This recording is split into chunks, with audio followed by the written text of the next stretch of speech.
Hi, I'm Tambre Leighn, and I'm a patient advocate here at NRG Oncology.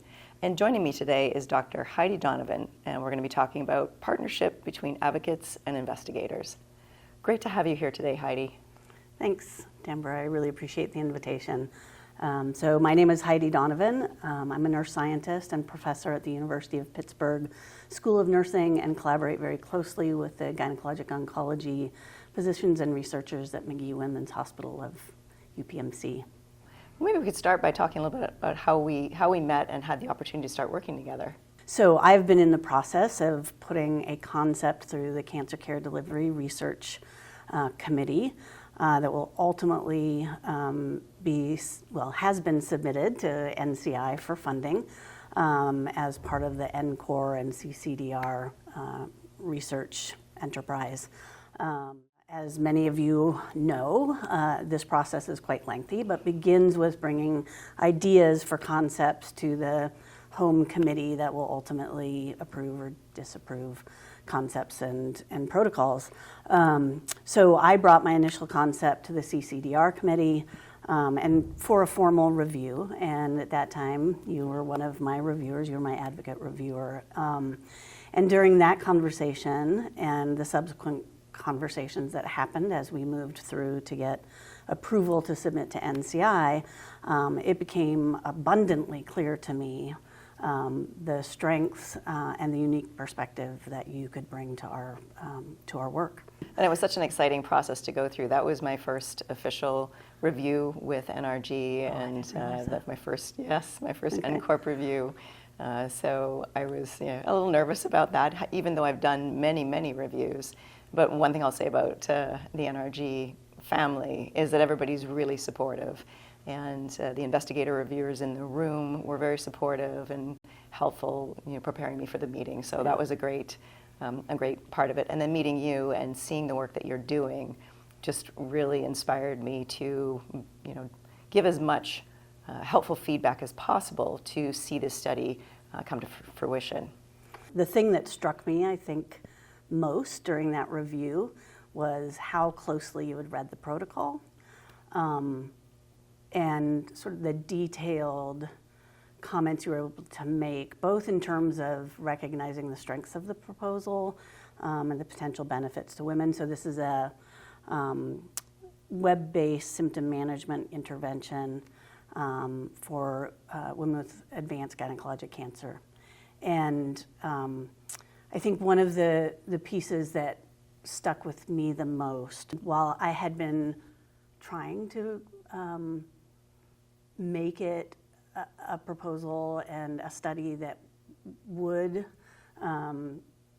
increase access for those who we missed in our previous study, I had not gone nearly far enough. And I think your comments in some ways gave me permission and a direction to really figure out how to do it in a way that would be meaningful. And so through your encouragement, we now have translation into Spanish. We've made an accommodation that anybody who's interested in participating but doesn't have computer access will get access to computers and 5G access.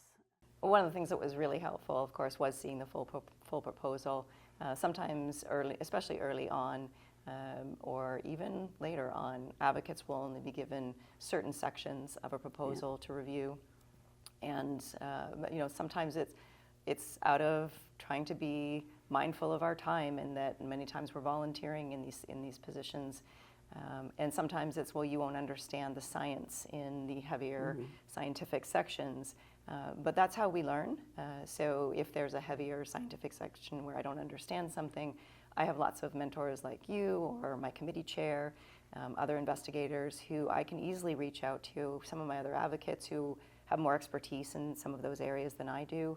And so it's an opportunity for me to take my learning to another level. And, one of the things that I feel very strongly about when we talk about training advocates is ensuring that advocates understand that we come into this role because of the personal experience that we've been through. And certainly we bring that. In my case, it's the caregiver experience. However, it is really important for us to expand our perspective and recognize that when we sit down at a review table and we're giving feedback, we need to be representative of a whole range of needs, concerns, questions, fears that patients may have that could prevent them from being comfortable enrolling in a study. So I do my best to read, to attend webinars, and then also to pay attention to the stories of my fellow advocates. And that's a reason why it's really important for us to attend meetings like NRG Oncology conferences twice a year, to get together in person and share our personal stories, gain perspectives from each other. That's what really helps us bring more robust feedback to each of the reviews that we do. One of the things I wanted to talk about, because I know there's been a big push within the committees to say, let's take advantage of this amazing resource, right? And when's the best time to do that, and what does that mean?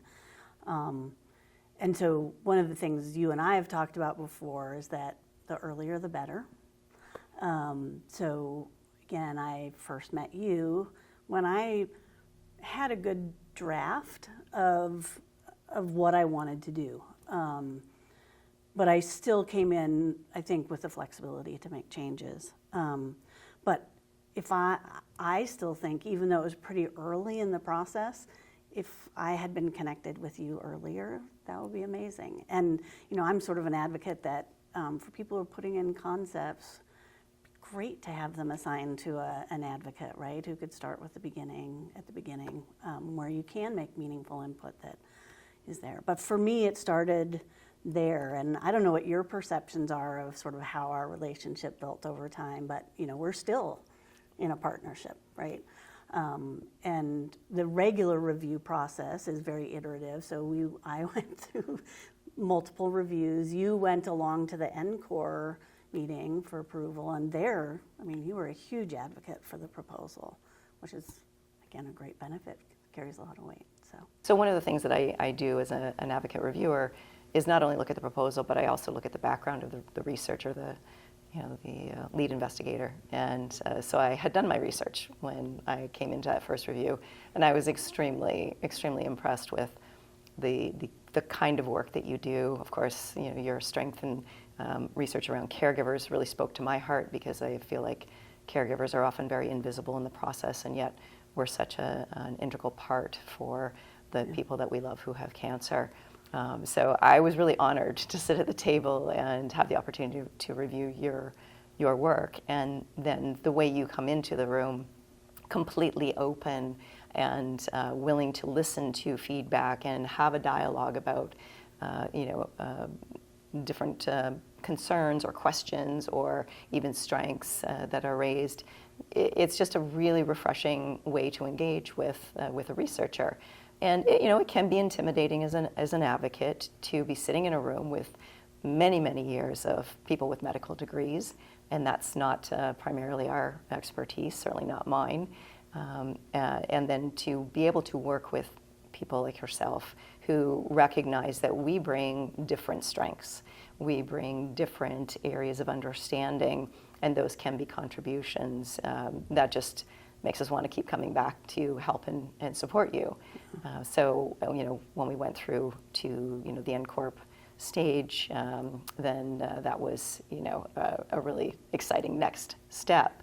And I believe it was after that that we had a conversation about continuing our work together, which again was just a really, really nice way to be recognized that the expertise that I bring goes beyond volunteer advocacy, but also into my professionally trained skills, and that there is a way that I can contribute to really important research with lead investigators such as yourself. I'm glad you brought that up as well, because I think one of the things that people forget, or researchers forget, is that you bring a world of expertise beyond your advocacy, right? And I think as we started talking outside of the formal research meetings and sort of discovered how much we had in common of ways we think about patient education and support, it was then that I learned about a lot of the work you do around again, I see it as a disparities focus of trying to open up the possibility of clinical trials to people who don't often get offered them or don't consider them. And so in our conversations, it became really obvious to me that we were missing somebody like you on our team. And so, you're now one of the key investigators on our proposal. We've contributed a huge amount to that study. And, you're built in at all phases of the study, bringing your expertise. And so I do think this is, again, where that lens of understanding how individuals who are not immersed in this field are going to react to an invitation to participate or a consent form or the various responsibilities and expectations on a study, and listening about how you do that in your coaching work in other areas was really inspiring. So now I'm just so people understand, we spend so much time in the science of what we're doing that we sometimes forget to build in all those steps around supporting patients to be able to finish the trial. And so you're that lead for me and our team of, how do we build the educational materials to support consent and staying on study, and how do we work with clinicians at the different sites to present our study with enthusiasm, and how do we troubleshoot with those? So I'm not saying that everybody has to do that with an advocate, but for those, for those of us who find that amazing benefit, it could just be getting the amazing feedback through the process of reviews, but I think it's really important also to value and demonstrate the value of the work you do through bringing you in fully on a partnership. So I think it speaks to the range of relationships that are possible between investigators and advocates. And we often talk about in advocacy, bring us in early and bring us in often, because there are a lot of places that we can help save time, save money, think about barriers to recruitment, ways that patients might need to be supported in order to feel comfortable saying yes. And then, like you said, things that might come up to be considered that might cause problems with staying on the trial that we can preemptively plan for and have conversations with patients and clinicians about. And that's really important. So that, early, often, and then, like you said, moving it sometimes to a professional partnership when it's appropriate is a great way to ensure that we keep things as patient-centric as possible. Yeah. And I think it's important to value your contribution, right? Yes. And we have talked about that. I mean, it's a volunteer role, and you do it from the heart, and you do it full on. But at some point, it crosses over to being you're contributing to the science and the success of the project. So, yeah. Thanks, Heidi. I really appreciate that. Yeah. And I just think what's really important to drive home is this concept of partnership instead of a one and done approach. Yeah. Certainly there are times when we're going to come in, we're going to maybe do a review, give some feedback, and that may be the end of it, but it doesn't have to be. Yeah. And there are many intervention points along the way where we can assist and make a difference. And I think if we think of it as a partnership, advocates are not there to be critical. We really appreciate the work that experts like yourself do. It's work that we can't do. We're not trained to do that work. And it's helping the people that we love. So we're there to support and to encourage and to, help you bring the best that you can bring to each study that we partner on. That's great. Well, it's been great talking to you today. I really appreciate your time and exploring this topic of moving from reviewer to partner. Yeah, thank you. It's my pleasure to be here.